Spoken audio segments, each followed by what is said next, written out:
Welcome, sons and daughters of Odin. I am the Lord of the Runes.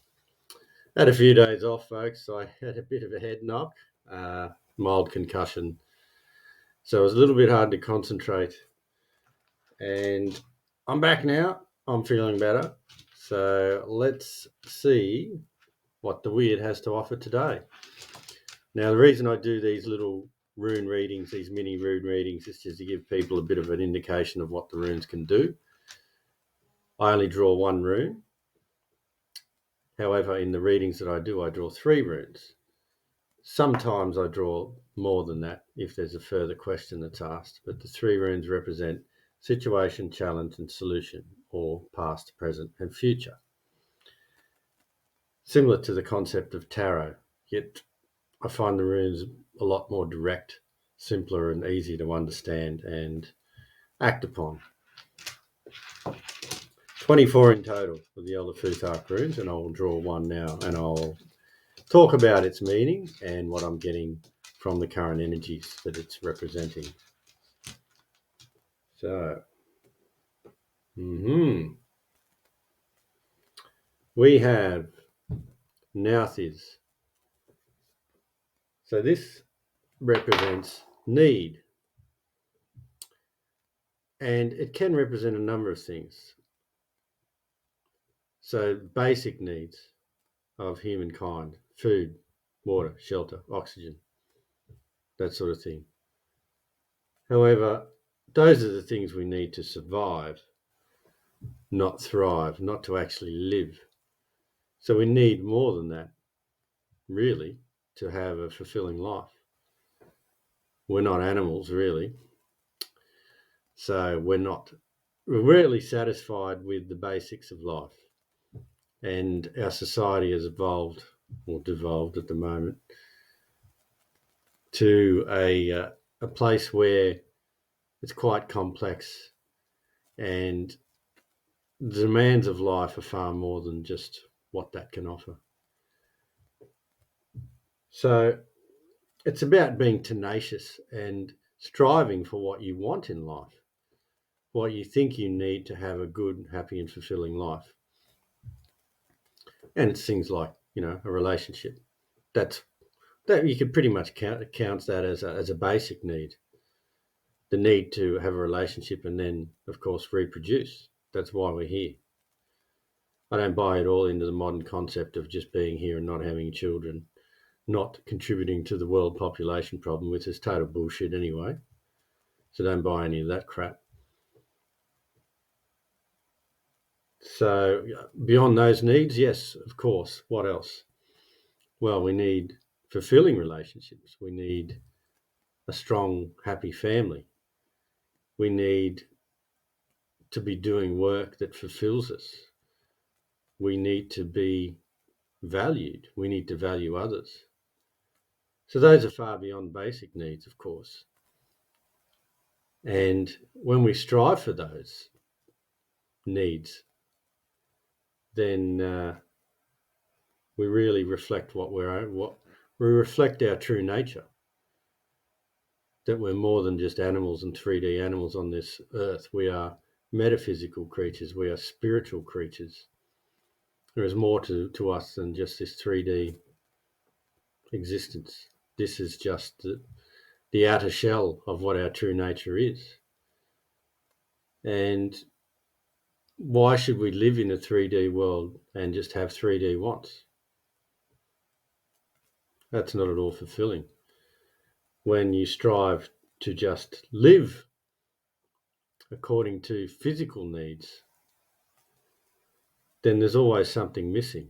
People who become rich and famous and have everything they want in the physical world often end up very deeply unhappy, very dissatisfied, even though they've got the world at their feet seemingly.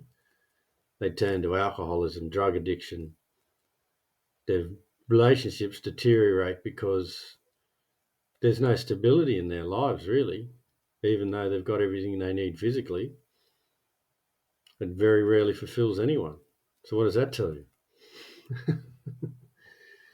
So this is about being tenacious and going after what you really want, what you find is fulfilling. And when this rune comes up, you really have to ask yourself, am I getting everything I need from life? Am I getting everything I want? Is this all there is? There's got to be much more to this existence than just this. That's what I ask when this rune comes up. Okay, well, what do I really need in life? What do I want? Am I getting what I want? Am I working for it? Am I striving for it? Am I demanding it of life? Do I feel I deserve what I need? Ask yourself all of these questions. And sometimes the answers can be quite confronting. You actually find out a lot about yourself when you ask these type of questions. And it can be very confronting. But it also can be very revealing. You can find out parts of yourself you didn't know were there, or you were hiding from, or you're hiding away. Deep, dark desires.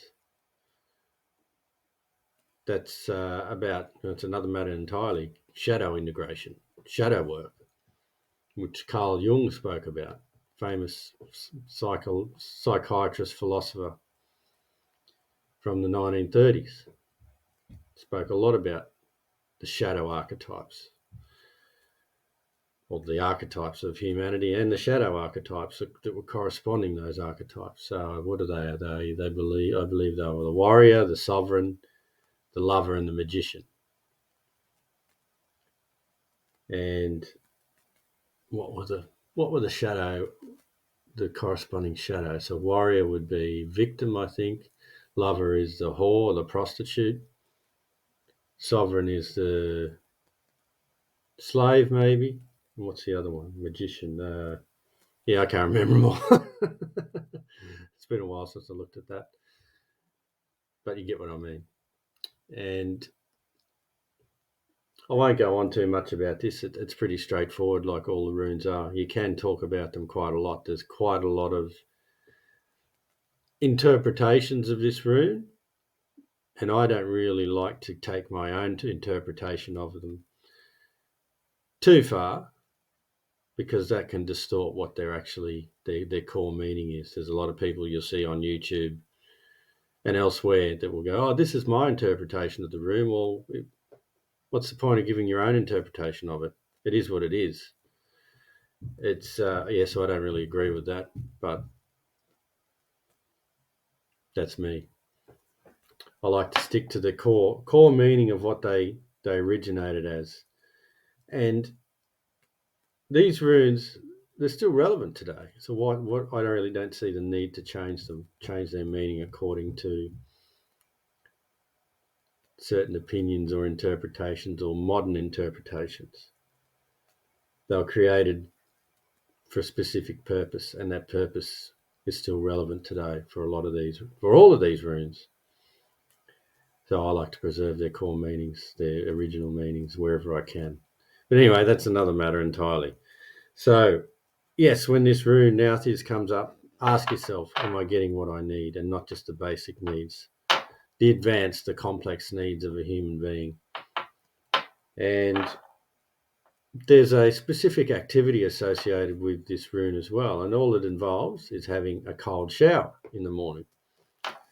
And the purpose behind this is to build your resistance, your resilience, your ability to actually be shocked into action, your tenaciousness, your tenacity. So the exercise is, and I challenge you all to do this tomorrow, starting tomorrow morning, or whenever you're watching this video, start today. Get up in the morning, turn on the shower. Yeah, start it off hot, and then finish it cold, and do it between a minute and 30 seconds, so 30 seconds to a minute, and then gradually build it up. It will shock your system, and you'll start to feel a little bit more resilient in many areas of your life. It's a pretty simple task, really, but it does have wide-reaching effects, and I highly recommend it. So I ended up talking for another 10 minutes again about this when I said it'd be a short one. But anyway, I'll leave it there, and I'll be back again tomorrow, hopefully. Okay, I'll make the commitment. I'll be back tomorrow to do another reading. And in the meantime, may your journey be blessed.